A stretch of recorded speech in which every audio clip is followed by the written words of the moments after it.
Voilà, bonsoir et bienvenue à cette nouvelle session de cours de Python 2, session juillet 2022. Donc, nous sommes dans le programme de la semaine 3. Donc, on a fini le programme de la semaine 1 et de la semaine 2. Donc, présentement, on a débuté celle de la semaine 3 depuis jeudi. Voilà. Donc, pour rappel, la semaine 2, on avait vu les images. On a vu c'est quoi une image, quelle est la bibliothèque qu'on peut utiliser pour traiter les images, comment manipuler les images. Et on a vu les différentes fonctions sur le traitement des images et aussi sur les fichiers. Voilà. Donc, malheureusement, on n'a pas fait d'exercice sur les fichiers. Donc, peut-être aujourd'hui, on va essayer de faire 1 ou 2 exercices là-dessus avant de continuer la correction du programme de cette semaine. Voilà.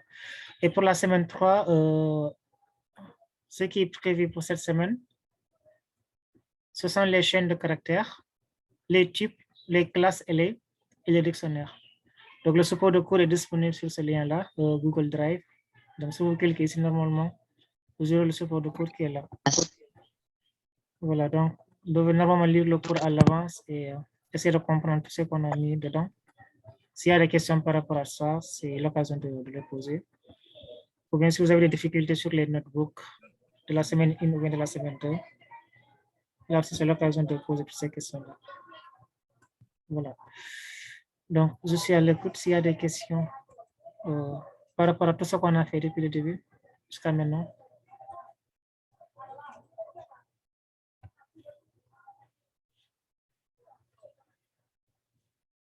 Y a-t-il des questions? Bonsoir Ismaël. Oui, bonsoir, Abdullah. J'espère que vous allez bien. En fait, j'avais une question à propos du notebook 3, quoi. Oui. Genre concernant l'exercice 4 qui parle des tubes. Qui parle des types. Oui. Ok. Bon, je regarde. Oui, parce qu'on a demandé à la fin de compléter une fonction en utilisant la déstructuration pour envoyer l'âge dans un tube de taille 4. En fait, c'est cette phase-là que je n'ai pas bien compris. Comment on peut renvoyer dans une fonction qui renvoie l'âge. Genre, l'âge, on l'envoie dans un tuple de taille 4, quoi, qui représente prénom, nom. C'est la question que j'ai. C'est quel exercice? C'est exercice 4. 4. Ok. Donc ici, on dit quoi? On considère les types suivants. C'est en bas, quoi, la dernière question, la fonction. Ok, bon. On commence sur le début. On a, par exemple, ça. On a créé une variable monnaie égale à 0 et on a créé un type qui contient ces valeurs-là. Après, qu'est-ce qu'on a dit?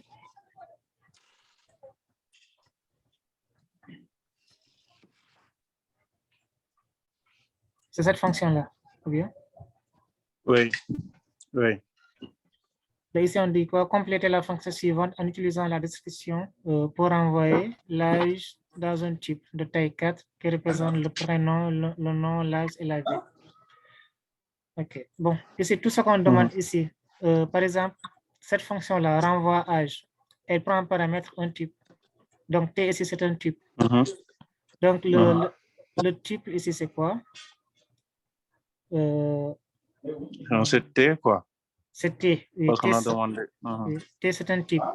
Donc, on demande d'utiliser la description de ce type-là. Donc, si on veut détruire ce type-là, on peut le faire de cette manière-là. Comme ça. On sait que la variable type contient 4 éléments. Donc, c'est le prénom, le nom, l'âge et la ville. Ici, au début, ici, on a initialisé notre type qui est là, avec 4 valeurs. Le prénom, le nom, l'âge et la ville. Ici, on a récupéré toutes ces valeurs-là dans des variables. Prénom, nom, âge, ville. Donc, c'est la description. Maintenant, ici, qu'est-ce qu'on demande de faire? C'est juste, par exemple, avec cette procédure-là, tu utilises la même procédure pour récupérer le, comment dirais-je, pour envoyer l'âge de la personne. Donc, tu feras juste on renvoie un tuple qui contient prénom, nom, ville et âge, quoi. Non, seulement l'âge.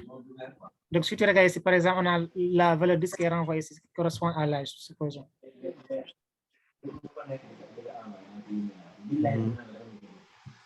C'est la question. Donc, c'est-à-dire, c'est un type. Donc, si tu fais ça, ici, il va récupérer toutes les valeurs de la type là. Donc, le prénom, il va le mettre dans la variable prénom. Le nom, il va le mettre ici, l'âge pareil, et pareil pour la ville. Maintenant, ici, qu'est-ce que tu fais? Tu renvoies juste l'âge. Tu fais return de l'âge. Donc, il faudra tester pour voir. Bon, tu fais ça. Supposons tout ça là, tu le copies. Supposons, tu le colles ici. Ensuite, tu essaies de renvoyer l'âge pour voir si c'est bon ou pas. S'il va afficher l'âge ou pas. Ok, j'ai compris. Parce que c'est ce que je n'avais pas compris. C'est le fait qu'il devait envoyer l'âge dans un tube de taille 4, quoi. Oui, ça c'est comme si on va renvoyer à la sortie de la fonction, on va renvoyer un tube, quoi, de taille 4. Mais non, normalement, vous avez dit qu'on renvoie juste l'âge, quoi. C'est l'âge juste qu'on renvoie. Donc l'âge, ça se trouve dans un type de taille 4 et il est à la position 3. C'est ça qu'on doit renvoyer. D'accord. Ok, je comprends. Ok. Merci. Y a-t-il d'autres questions?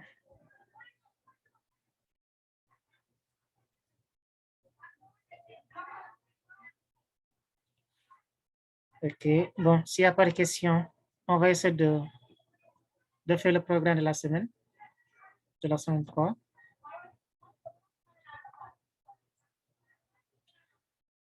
Donc, pour le programme...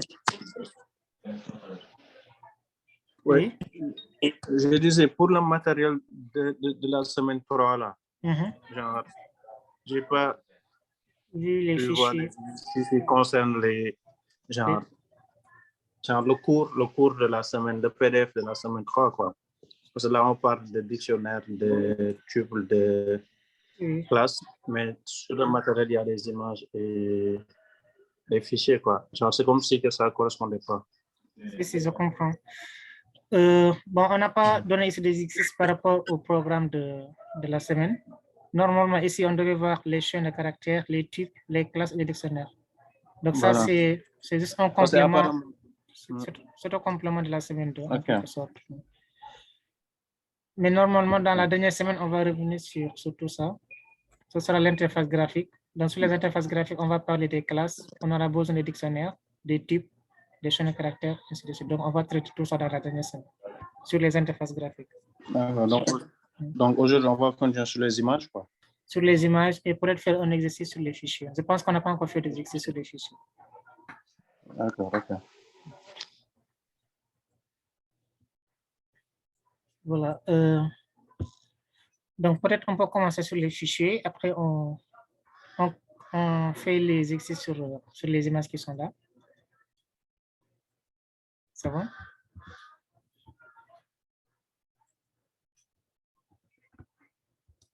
Bon, on va essayer de voir les fichiers.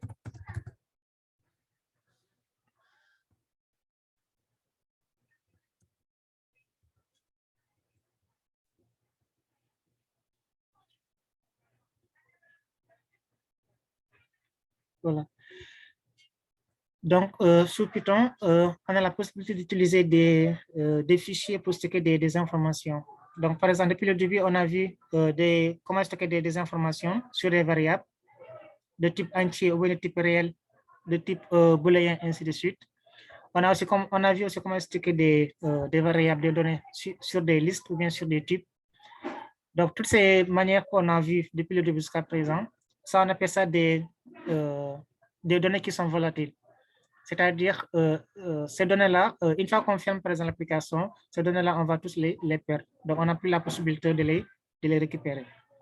Donc, si, par exemple, on veut stocker les informations dont on a besoin, que ce soit de manière permanente dans l'application, supposons qu'on a créé une application de gestion des comptes ou de gestion des paiements. Donc, les données, normalement, doivent être stockées. Donc, ça ne doit pas être des données qui vont être supprimées juste après la fermeture de l'application. Donc, pour faire ça, on utilise ce qu'on appelle des bases de données. Donc, les bases de données, soit on peut utiliser les fichiers pour stocker les données, les informations, soit on peut utiliser un serveur de base de données. Donc, il faut savoir qu'il y a plusieurs manières de stocker des informations. Voilà. Donc, nous, aujourd'hui, on va essayer de voir le stockage de manière classique. La plupart du temps, c'est ça qu'on utilise pour les différentes applications, pour sauvegarder les données des applications et autres. C'est ce qu'on appelle les fichiers. Voilà. Donc, sur Python, dans le cours, on a vu comment manipuler les fichiers, comment créer un nouveau fichier, comment l'ouvrir, comment écrire dans un fichier et comment récupérer les données qui sont saisies dans un fichier. Voilà. Donc, on va essayer de faire un petit exercice assez simple. Par exemple, on va essayer de sauvegarder des personnes, des étudiants, par exemple, créer un programme qui permet de récupérer, par exemple, la liste des étudiants et le stocker dans un fichier, avec comme information le nom, le prénom de l'étudiant, l'âge et sa filière ou bien sa classe, en quelque sorte. Voilà. Ce sera un exercice assez simple qu'on va faire. Donc, supposons, on vous dit exercice 1. Bon, j'improvise tout simplement parce que ce n'est pas dans le matériel, puisqu'on n'a pas fait d'exercice sur les fichiers. Donc, par exemple, ici, on vous dit d'écrire, supposons, un programme qui permet, par exemple, de stocker la liste des étudiants. La liste des étudiants. Donc, sachant que, par exemple, un étudiant est identifié par, bon, là, je fais à la ligne, voilà. Tout en sachant qu'un étudiant est identifié par son nom, prénom, par exemple. On peut dire matricule ou téléphone, peut-être téléphone, et âge. Bon, on va être simple. On va stocker le nom, le prénom, le téléphone et l'âge de l'étudiant. Donc, ces données-là vont être stockées dans des fichiers. Voilà. De manière simple, quoi. Babacar, tu es là?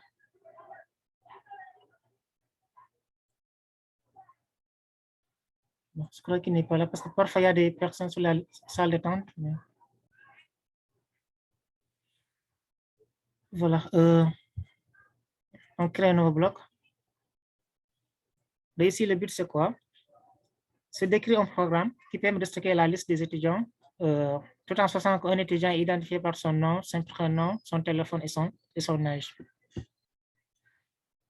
Maintenant, ce qu'on va faire, on va essayer de faire ça sous forme de fonction, que ce soit de manière plus professionnelle. C'est-à-dire, on va créer une fonction qui va permettre d'inscrire un étudiant. Ensuite, créer une autre fonction qui va permettre d'afficher la liste des étudiants. Voilà. Donc, on va dire, par exemple, donc, sur le même exercice, on va dire, par exemple, vous allez créer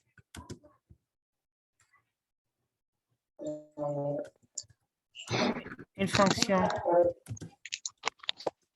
qui va stocker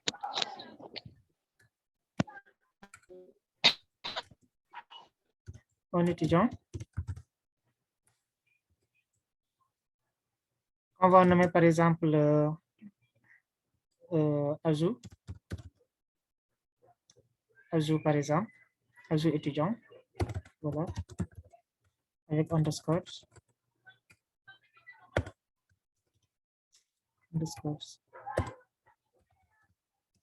Voilà.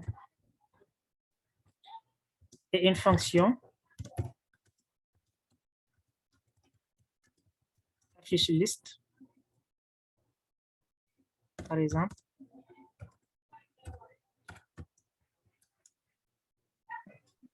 qui va afficher la liste des étudiants.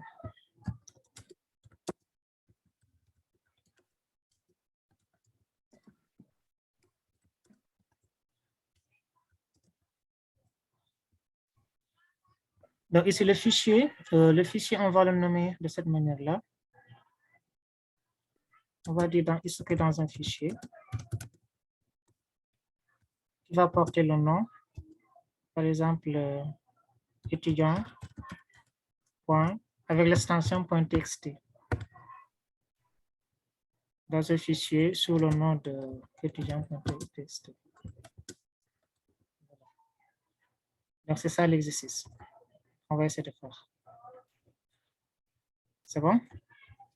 Écrire un programme qui permet de stocker la liste des étudiants dans un fichier sur le nom étudiant.txt, tout en sachant qu'un étudiant est identifié par son nom, son prénom, son téléphone et son âge. Donc, pour pouvoir faire ça, on va par exemple créer des fonctions. Une fonction qui va permettre d'ajouter un étudiant et une autre fonction qui va permettre d'afficher la liste des étudiants. Voilà. Donc, on va commencer par la première question. Une fonction qui permet d'ajouter un étudiant.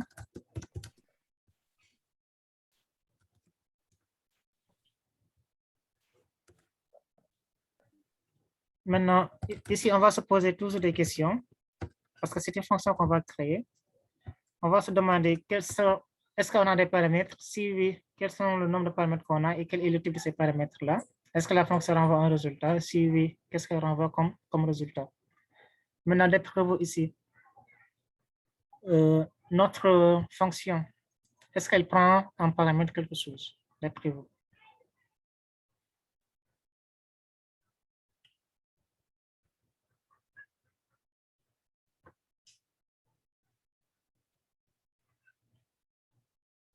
Est-ce que ça prend en paramètre quelque chose?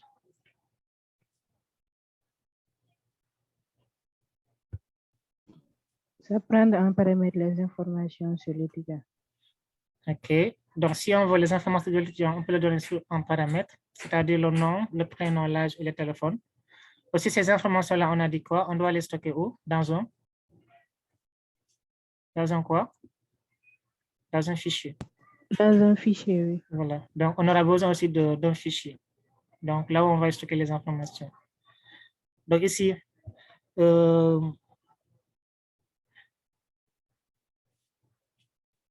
on peut faire, par exemple, les informations, le nom, le prénom, on va le récupérer dans la fonction ajout. Comme ça, on va le faire de manière unique. Et en paramètre, on prend juste, par exemple, le nom du fichier. Voilà. Donc, on va dire, par exemple, ici, on a un seul paramètre, un paramètre de type fichier.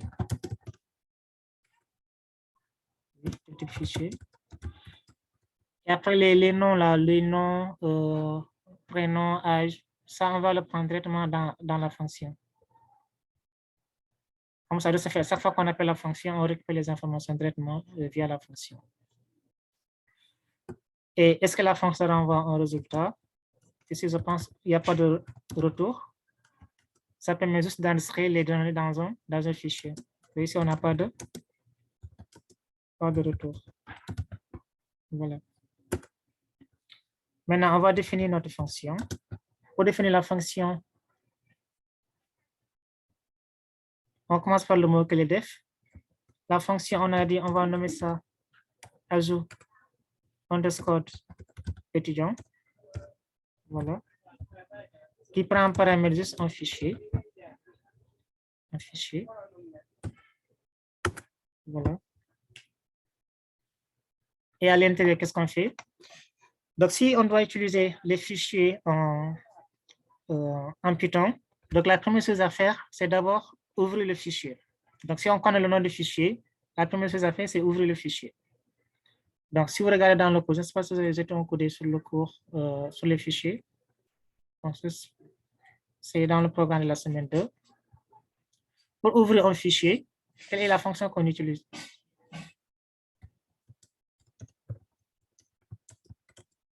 Ouverture du fichier. Quelle fonction on utilise pour ouvrir un fichier?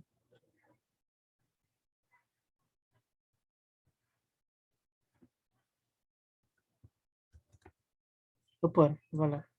Donc, c'est la fonction qui s'appelle open. Donc, ici, on va mettre quoi? Par exemple, le nom du fichier.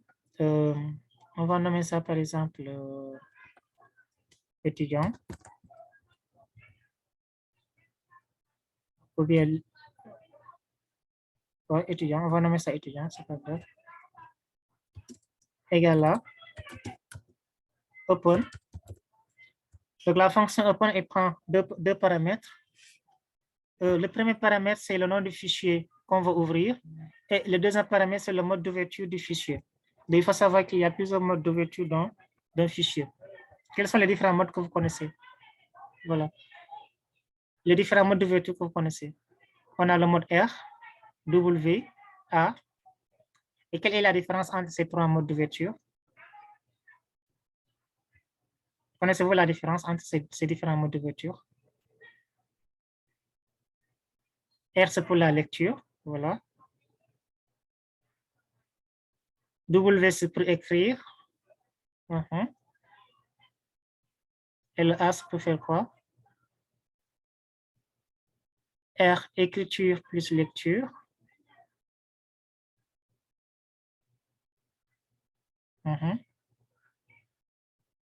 Le mode A, ça permet de faire quoi?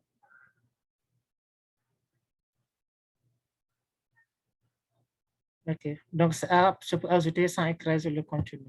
Voilà. Donc, il faut savoir que, suivant ce que vous voulez faire, il faut savoir quel mode d'ouverture il faudra faire. Donc, ici, le fichier, ça s'appelle, on l'avait nommé comment encore sur le paramètre fichier? On a nommé ça fichier. Ça, c'est le nom de notre fichier, virgule. Ici, on doit indiquer le mode d'ouverture. Maintenant, d'après vous, quel mode d'ouverture on va utiliser pour ce fichier-là? Pour ajouter un nouveau étudiant. Qu'est-ce qu'on va mettre ici?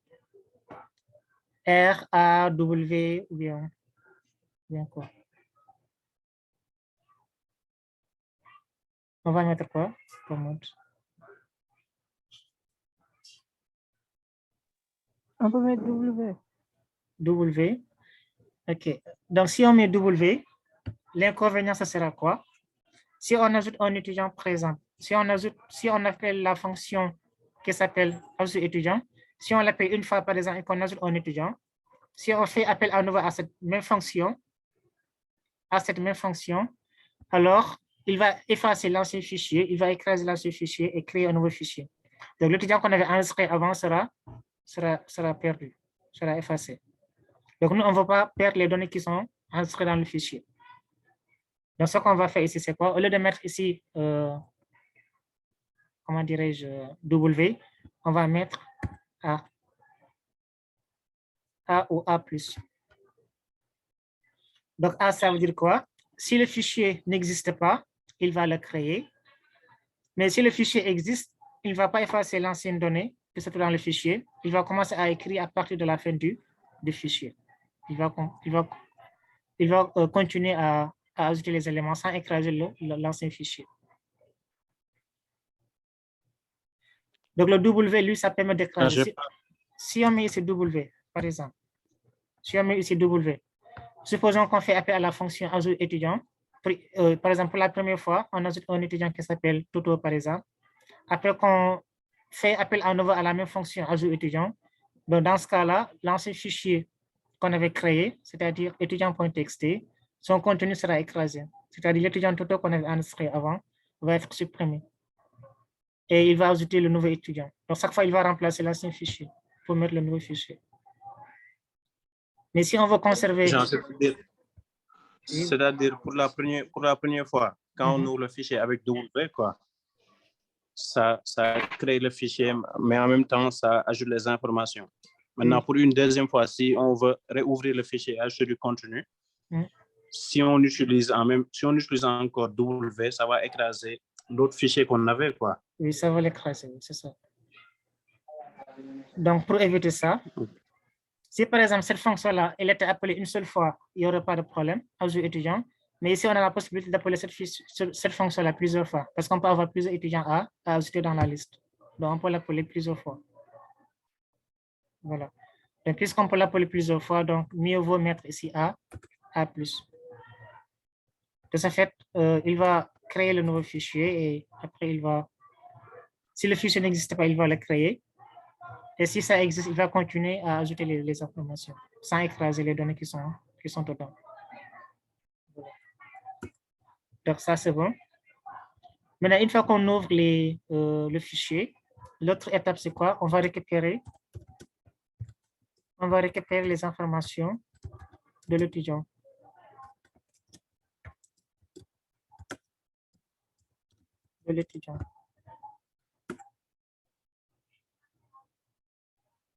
On commence par le nom.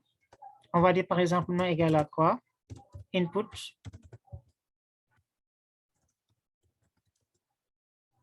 Donner le nom. Tout court. Voilà, 2 points. On fait la même chose pour le prénom. Je fais du copier-coller.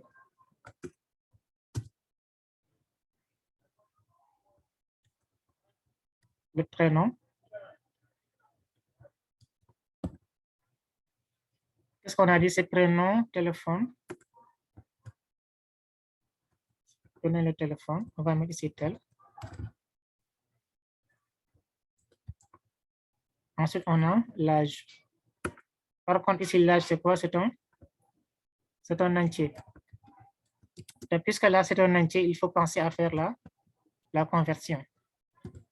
Donc, on va mettre la fonction int. À l'intérieur, on fait appel à la fonction input. Voilà. On va dire ici donner l'âge de l'étudiant.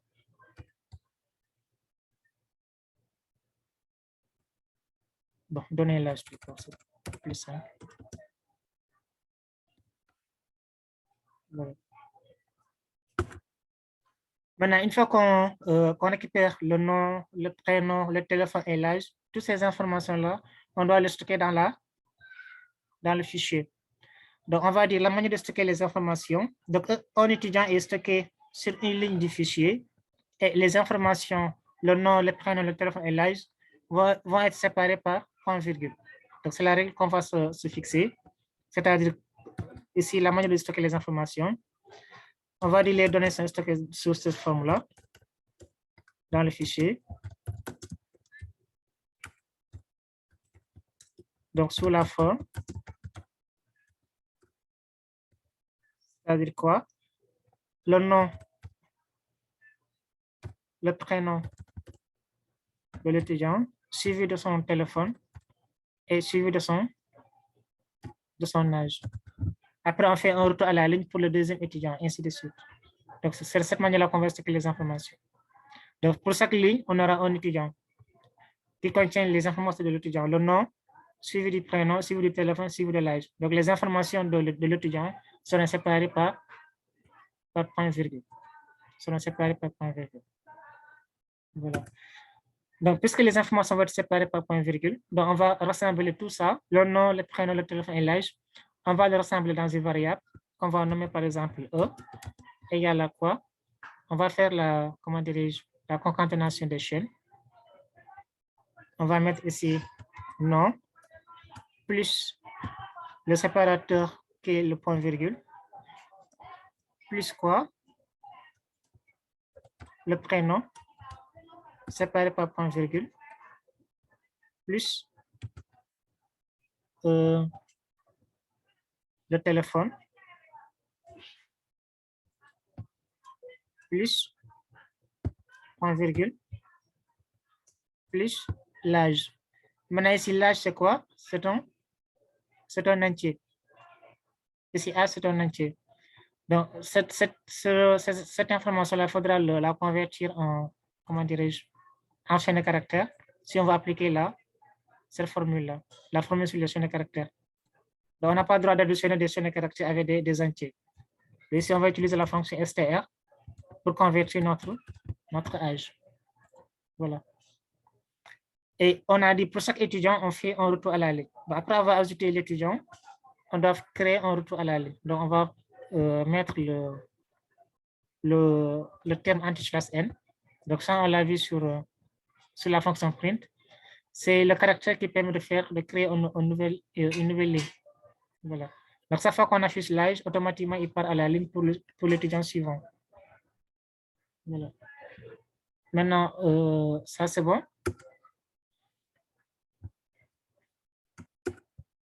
On a ouvert le fichier, on a récupéré les informations de l'étudiant. Ce qui reste à faire, c'est ajouter l'étudiant dans le fichier. Donc les informations dans le fichier. Donc si on va ajouter ces informations dans le fichier, qu'est-ce qu'on va faire? Quelle est la fonction qu'on va utiliser? Donc la fonction, le nom du fichier, ça s'appelle étudiant. On va mettre quoi? Étudiant point quoi? Pour les fichiers, on a vu la fonction open pour ouvrir un fichier. Quelle est la fonction qui permet d'écrire dans un fichier?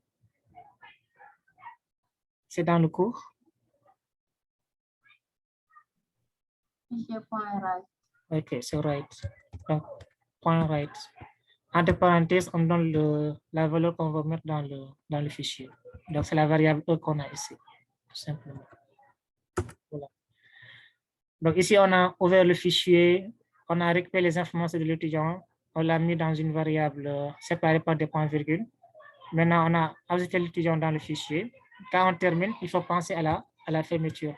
Donc, ça fait quand on ouvre un fichier, il faut penser à la fermer quand vous aurez fini de faire le traitement. Sinon, après, si vous ne fermez pas, on n'aura plus la possibilité d'utiliser ce fichier-là tant qu'il est ouvert. On ne peut pas l'utiliser. Donc, ici, on va fermer le fichier. On va dire fermeture du fichier. Voilà. Donc, si on va fermer le fichier, c'est la fonction close qu'on va utiliser. Étudiant.close. Donc, tout le temps, pensez à fermer votre fichier une fois que vous aurez fini de travailler. Voilà. Donc, ici, on a fini de définir la fonction ajout étudiant. Ajout étudiant, il y a T ici. Voilà. Donc, on va exécuter. On exécute. Donc là, c'est bon. Si on exécute, ce qui reste à faire, c'est de tester la fonction. On crée un nouveau bloc pour tester la fonction. Test de la fonction.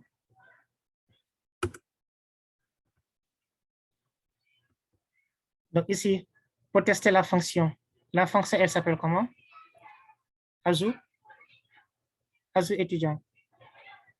Et elle prend en paramètre le nom du fichier. Un fichier. Voilà. Donc sur l'exercice, on a dit le fichier, ça s'appelle comment? On doit l'appeler comment? Étudiant.txt. Donc, qu'est-ce qu'on fait? Là, on peut directement appeler la fonction et en paramètre, on donne le nom du fichier. On peut faire ça, par exemple, ajout. On va appeler la fonction.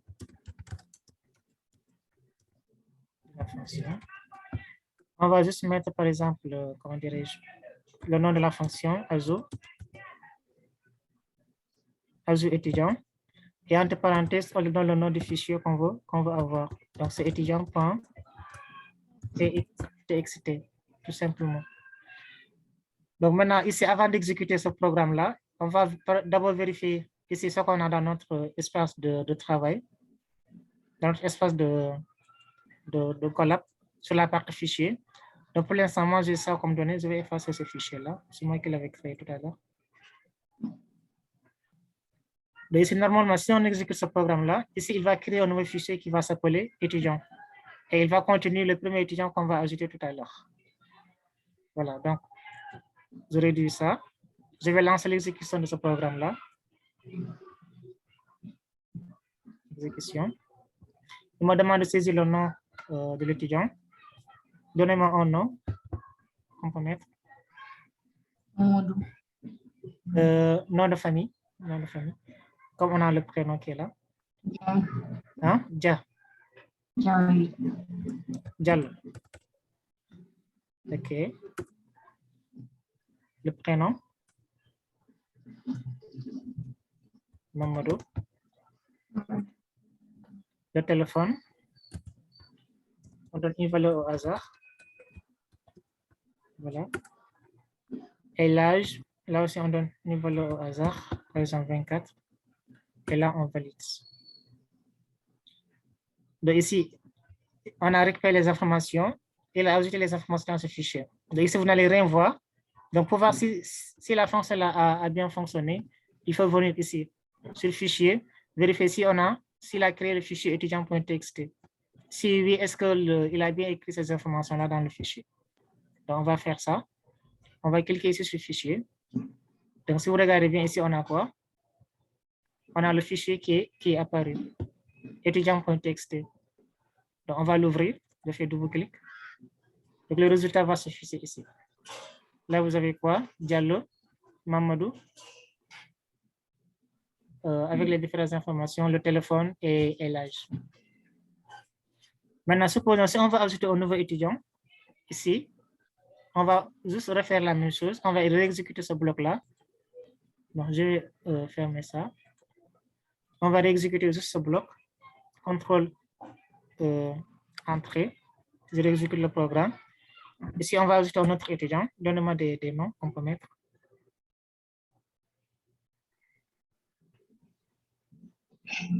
Yeah. Bon, je vais mettre Fall. Je vais mettre ton nom. Zara.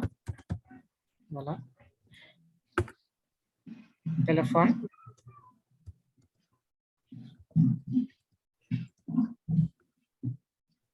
Je donne l'âge, par exemple 21, je valide. OK. Et là, si on vérifie ici, si on rouvre le fichier, vous allez voir les deux étudiants dans le fichier. Mamadou Diallo et Zara Fall. Ainsi de suite. Voilà. Donc, cette fonction-là, on peut l'appeler autant de fois que possible pour ajouter les informations sur pour ajouter un nouveau étudiant dans le fichier. C'est bon? Maintenant, l'autre question, c'était quoi? Une fois qu'on ajoute les étudiants dans le fichier, on doit créer une fonction qui va permettre de lire les informations de ce fichier-là et de les afficher. C'est bon?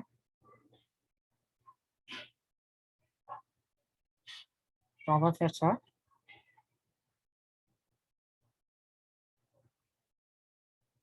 On crée un nouveau bloc. Donc ici, on va créer la fonction. Création de la fonction affiche.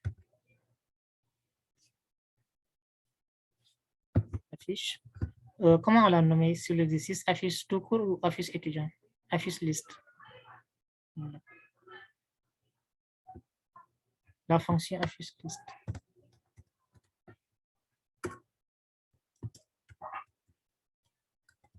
Voilà. Maintenant, ici, cette fonction, est-ce qu'elle a besoin des paramètres? La fonction affiche liste. Est-ce qu'elle a besoin des paramètres?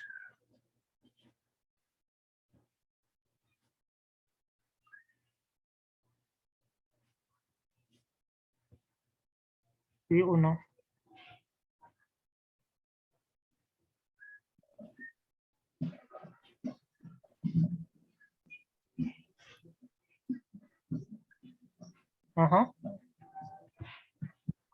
Ici, on a besoin de paramètres, oui ou non? Non. Pourquoi non? Ici, nous, on va afficher quoi? La liste des étudiants. Donc, pour afficher la liste des étudiants, ces informations-là se trouvent où? Oui, vas-y. Le fichier. Oui. Donc, on a besoin de connaître le fichier. Donc, les informations sont stockées dans un fichier. Donc, pour afficher la liste des étudiants, il faut connaître le nom du fichier qu'on va ouvrir et afficher les informations. Ici, on aura ici un paramètre comme l'oiseau. Voilà. Un paramètre de tes fichiers. Est-ce qu'on a un retour ici pour cette fonction-là? Oui. J'ai affiché la liste. Afficher. Ici, on a dit juste afficher. On n'a pas dit de renvoyer les d'accord. informations, De d'afficher. renvoyer la liste. Donc, si on avait dit renvoyer, on allait mettre en retour. Mais puisqu'on a dit afficher tout court, donc ici, ça ne renvoie rien du tout. Donc, On pas va de juste- retour. Pas de retour. Donc, pas de retour. Voilà, pas de retour. Maintenant, on définit la fonction affiche liste, voilà, qui prend en paramètre le nom du fichier.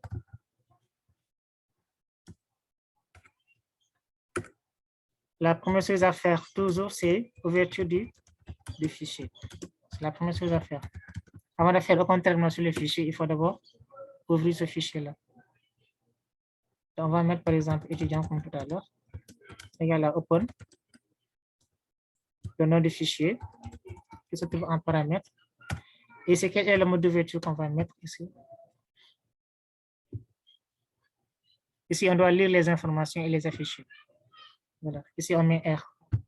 Parce qu'on va tout simplement lire et récupérer les informations. On ne va pas modifier, juste lire. Voilà. Maintenant, une fois qu'on ouvre le fichier, on va récupérer les données. Là, on récupère les données. On va le mettre dans une variable liste égale. Quelle est la fonction qu'on va utiliser ici pour lire les informations du fichier?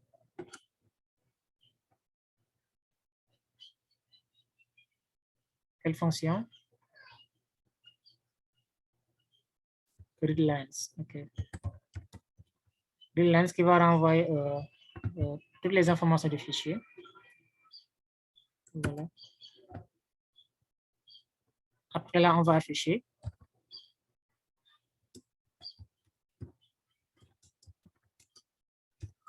C'est ça des informations.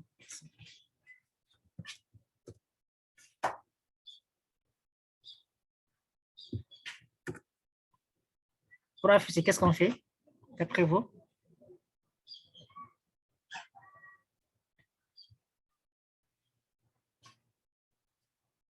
Pour afficher, on va faire quoi?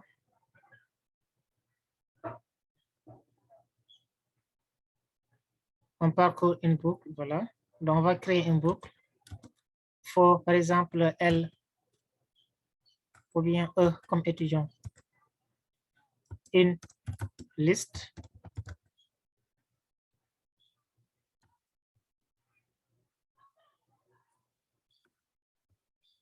À l'intérieur, on va afficher. Donc, si on fait, on va tester ça d'abord. Si on fait directement print ET, là, il va afficher les informations telles qu'elles sont dans le fichier, c'est-à-dire avec liste avec S. Telles qu'ils sont stockées dans le fichier, c'est-à-dire les éléments séparés par des points virgules. Bon, après, on va modifier ça, juste pour vous montrer.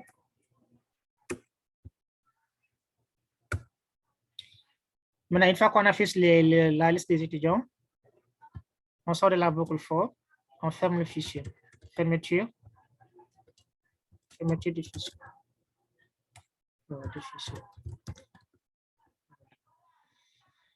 La fonction elle s'arrête là. On va l'exécuter.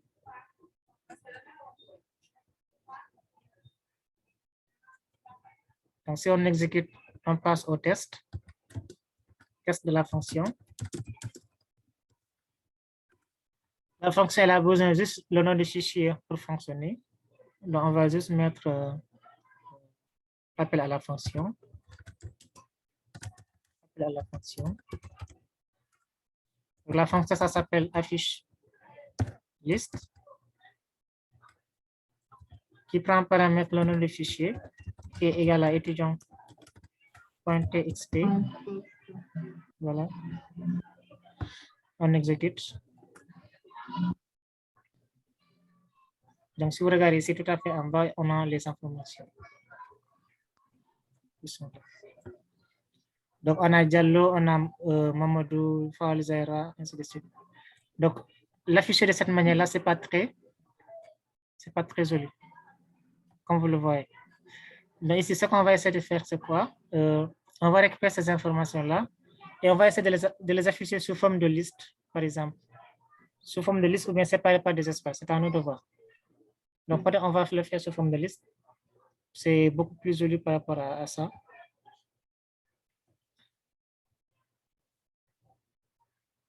Donc, si on veut le faire sous forme de liste, donc si vous regardez dans le cours de Python de la semaine 3, il y a une fonction qu'on a vue sur les chaînes de caractères, la fonction qui s'appelle split, qui permet de convertir une chaîne en liste. Cette fonction-là, split. Donc, ça prend rien en paramètre. On prend juste, par exemple, la variable chaîne et on fait appel directement à la fonction split. Et entre parenthèses, on indique la séparation. Par exemple, l'exemple qu'on a ici, c'est mon cours de Python de Europe. Voilà. Donc, les mots sont séparés ici par des espaces. Si on veut transformer cette chaîne-là en liste, on utilise cette fonction-là split et entre parenthèses, on indique le séparateur. Donc, si vous regardez ici, il a créé une liste qui contient les différents mots qui sont là. Donc, on va faire la même procédure pour notre cas. Et si notre chaîne va contenir ces informations-là, Diallo, Mamadou, téléphone et âge, séparés par des points-virgules. Donc, ici, à l'intérieur, qu'est-ce qu'on va mettre? On va convertir les données sous forme de liste. On va convertir les données sous forme de liste. Sous forme de liste. Et là, on va mettre quoi? Par exemple,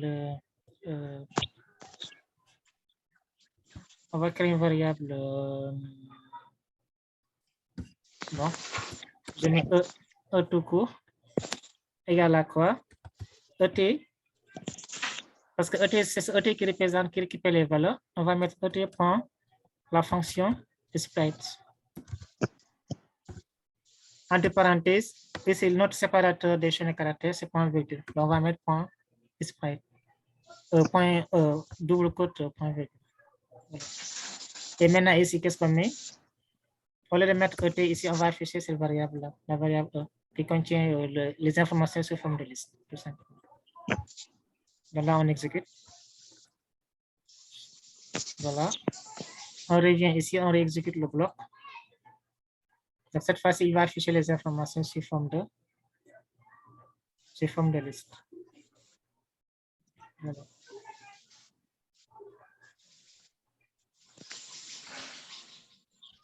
Là, c'est bon. Qu'est-ce que vous remarquez ici sur les derniers éléments, sur l'âge? Oui. Voilà. L'anti-slash n.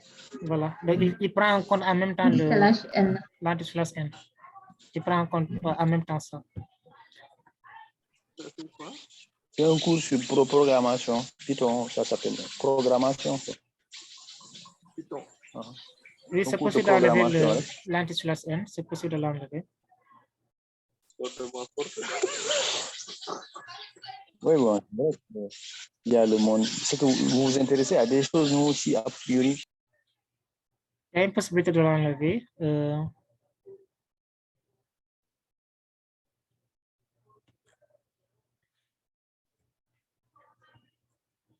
Bon, la fonction qui permet de l'enlever, c'est la fonction qui s'appelle... bon, j'ai oublié le nom de la fonction.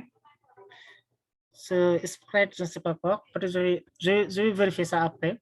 La prochaine session, on va y revenir. On va y revenir là-dessus. La fonction qui permet d'enlever l'anti-slash n. Parce que normalement, ici, si on devait par exemple récupérer l'âge là, on ne doit pas le récupérer avec l'anti-slash n. Donc, tous les anti-slash n, on doit les effacer. Voilà. Donc, c'est possible aussi de le faire avec comment dirais-je, ce qu'on appelle les séquences. Par exemple, afficher les informations suivant les séquences avec les chaînes de caractères. Ça, on l'avait vu sur le Python 1, si je ne me trompe pas. Donc, on va essayer de tester ça pour voir.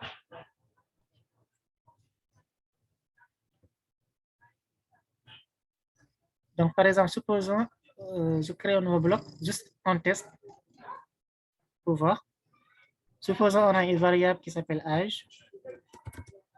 qui contient la valeur qu'on a mis ici, 24. 24 anti-slash n. Donc, si on va afficher ces informations-là, print,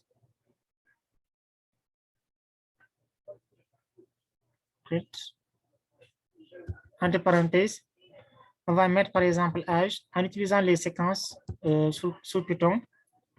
Ça, on l'a vu sur le code de Python 1. Je pense que c'est comme ça. Si je ne me trompe pas, je mets ici les 2 points. Je vais tester. Et là, je donne par exemple moins 2. Moins 2 ou moins 1, je ne sais pas. Donc, j'essaie moins 2 pour voir. Moins 2. Là, je vais exécuter ce bloc-là. Donc là, il a affiché seulement le 2. Donc, c'est moins 1 plutôt, le 2. Voilà. Donc, c'est comme ça qu'on fait pour l'enlever. En utilisant ces informations-là. Donc, moins 1, ça veut dire quoi? Ici, on sait que ça, c'est une chaîne de caractères. Une chaîne de caractères, c'est considéré comme étant un tableau qui contient des éléments. Et pour afficher les informations du tableau, on a plusieurs moyens de le faire avec les crochets. Donc, si vous revoyez le cours de Python 1, normalement, vous devez voir cette technique-là. Afficher des informations, des sous-scènes à l'aide de ces informations qui sont les crochets.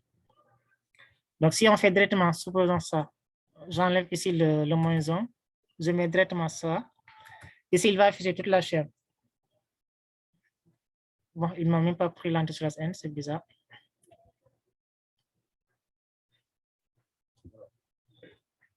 Donc là, il m'a affiché simplement 24. Bon, normalement, il devrait afficher tout ça. Je vais essayer de mettre d'autres valeurs, par exemple des lettres. Si on exécute ça, là, normalement, il va afficher toutes les lettres qui sont là, de la première lettre jusqu'à la dernière.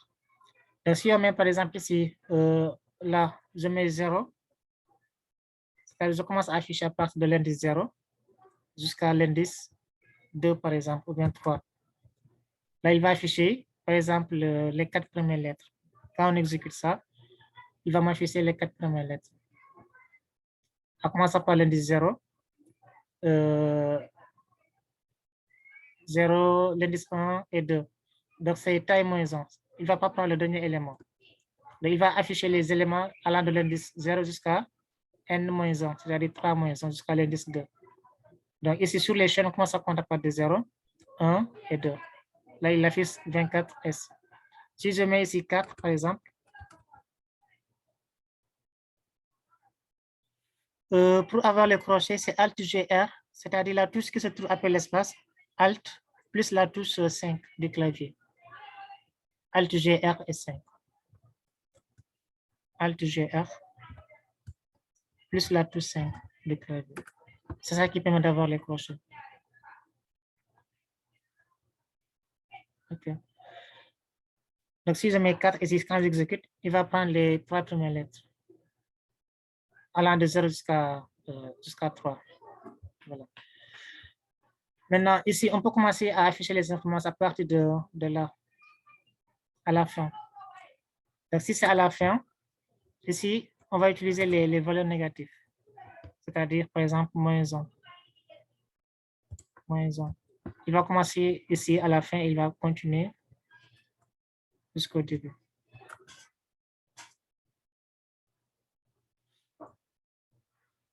Il va commencer du premier et il va mettre le premier élément, le premier indice qui est là. Si je mets moins 2, c'est du début jusqu'à n-2 qu'il va récupérer. Si je mets 3 ici, il va prendre du début jusqu'à n-3. Donc ici, puisque là, on va enlever juste l'anti-slash n, donc ça, c'est considéré comme étant un seul caractère.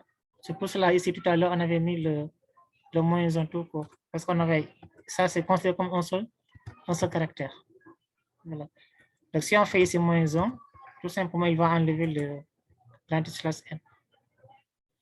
Donc, dans notre cas ici, là,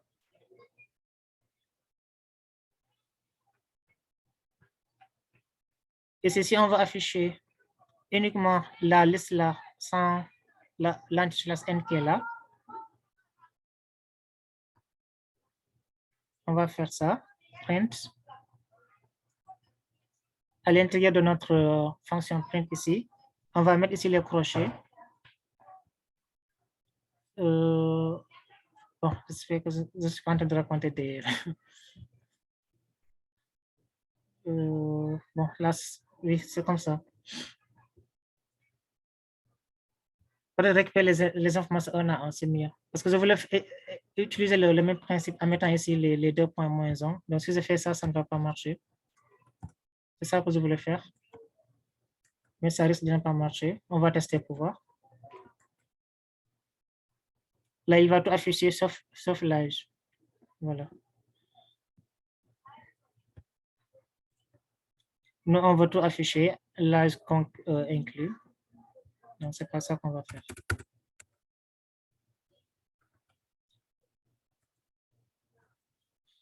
Bon, de toute façon, c'est pas grave. De toute façon, si vous, par exemple, vous avez besoin de récupérer ces informations-là, l'âge, il faut juste déclarer une variable qui permettra de récupérer l'âge et après de faire le filtre qu'on a appliqué tout à l'heure pour enlever l'anti-classe N, ce filtre-là, avec les crochets. Donc, supposons si on veut dire d'afficher les personnes qui ont un âge supérieur à 20, par exemple. Ici, sur la liste de notre étudiant, ici, on a quelqu'un qui a 21 ans et quelqu'un qui a 24 ans. Si on veut, par exemple, afficher uniquement les personnes qui ont l'âge inférieur à 24, par exemple, donc la première personne-là ne sera pas affichée dans les noms. Dans les noms, ça ne sera pas affiché. Donc, supposons si on va faire ça, cet exemple-là, ici, quand on fait ceci, on va récupérer notre âge. Donc, l'âge, c'est à la dernière position de la liste. On va mettre âge, crochet, non, âge égal à crochet, le dernier élément de la liste, c'est-à-dire len. Puisque c'est le dernier élément, on va juste mettre la taille de l'élément. Voilà. Len de E.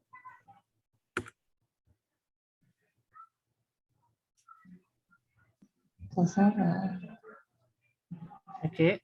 Donc, si on récupère l'âge, on va penser à faire la conversion, récupérer, enlever le, comment dirais-je, l'anti-slash N.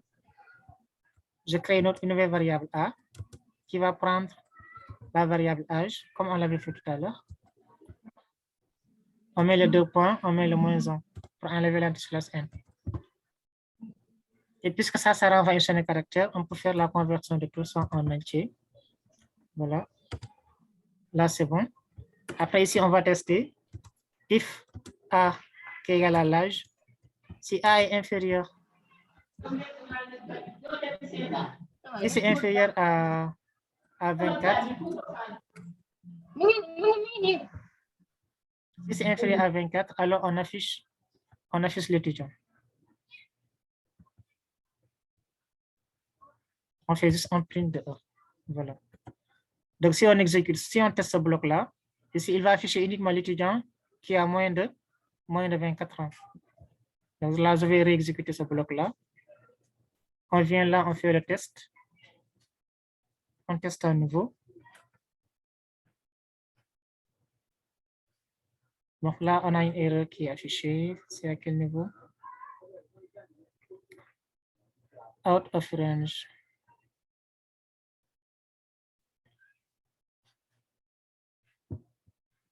Donc, quelque part, il dit qu'on a dépassé la taille des...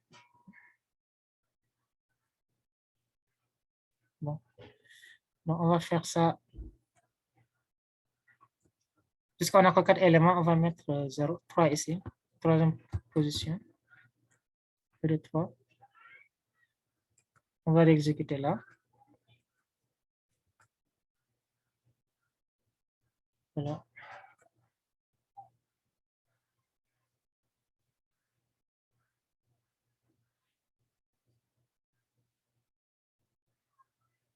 Et ici, si vous regardez, qu'est-ce qu'elle a affiché? Elle a uniquement affiché l'étudiant qui s'appelle Zara Fall, qui a 21 ans, tout court. L'autre étudiant qui a 24 ans, il n'a pas affiché. Il n'a pas affiché. Donc, tout à l'heure, l'erreur qu'on avait tout à l'heure ici, c'est, j'ai essayé d'afficher, par exemple, l'index à la position 4. À la position 4. Puisque ici, on a 4 éléments. Donc, la dernière position, ce sera n-1. Donc, normalement, je devrais faire ça, len de E, moins 1. C'est ça que je devrais faire dans les normes. C'est à la taille, moins 1, pour afficher le dernier élément. C'est ça que je devrais faire dans les normes. C'est pour cela qu'il a signalé le out of range tout à l'heure. On a dépassé la taille de la liste. Donc, ici, il affiche uniquement l'étudiant qui a 21 ans. Bon, j'espère que c'est clair. Donc, on a parlé pas mal de choses ici, sur cette partie-là. Ismaël, Oui. Pour le filtre des 24 ans que vous avez fait dernièrement, Oui. Bon, j'ai une erreur ici, invalide littéral for. Tu as fait la même chose qu'ici. À la place j'avais mis le E de 3 que vous avez mis. À la place de quoi? Pour l'affectation au niveau de âge. Ici, oui. Oui, j'ai mis E de 3, quoi, comme vous aviez fait tout à l'heure, mais ça a marché avec vous, je pense. Avec le 3, ça a marché. Non, avec vous, quoi, mais avec moi, ça ne marche pas. Ah, ok. Fais-nous le partage de ton écran, on va voir ça ensemble. Bon, je me suis connecté avec mon téléphone. Ok. Bon, même avec ton téléphone, c'est possible de faire le partage, mais c'est pas grave. Comme le test, tu l'as fait sur ton ordi, non? N'est-ce pas? Oui, je l'ai fait. Oui, bon, c'est pas grave. Bon, dans le nom, ça devrait marcher, je ne sais pas c'est quoi l'erreur. Il a fait quoi comme message d'erreur? Value error, invalid literal for int. Leave by this. Ok.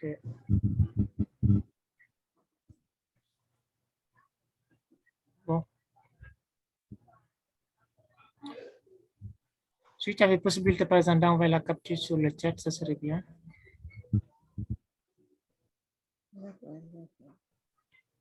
Tu dis c'est la position de l'âge sur la liste. Tu as bien respecté la manière d'enregistrer les données. De cette manière-là, le nom, suivi du prénom, le téléphone et l'âge. Oui, j'ai respecté ça. Donc, peut-être après, on pourra en discuter sur Discord après. Tu m'envoies ça sur Discord, je vais vérifier. D'accord. Pas de problème. Voilà. Bon, je pense qu'on a dépassé l'heure largement. Y a-t-il des questions par rapport à ça?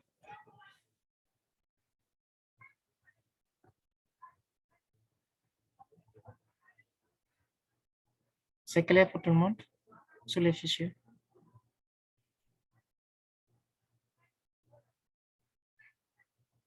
OK. Donc, s'il n'y a pas de questions, on va s'arrêter là. Donc, la prochaine fois, on va corriger la fiche parce qu'aujourd'hui, on n'a pas touché à la fiche. Donc, la fiche de la semaine 3, c'était ça qu'on devait faire. Un rappel sur les fonctions, sur les traitements des images et créer un filtre sur une image et créer une fonction qui permet de relier une image. Donc, c'est les 3 exercices à faire. De quelle correction tu parles, Abdoulaye?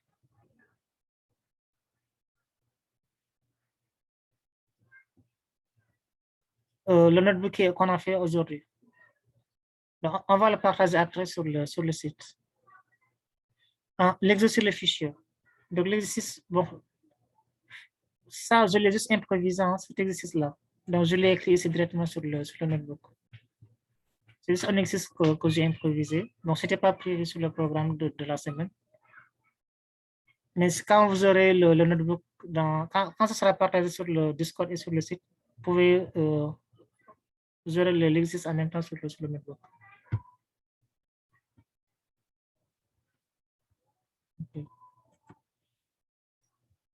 Voilà, donc on se donne rendez-vous le mercredi pour corriger cette fiche-là.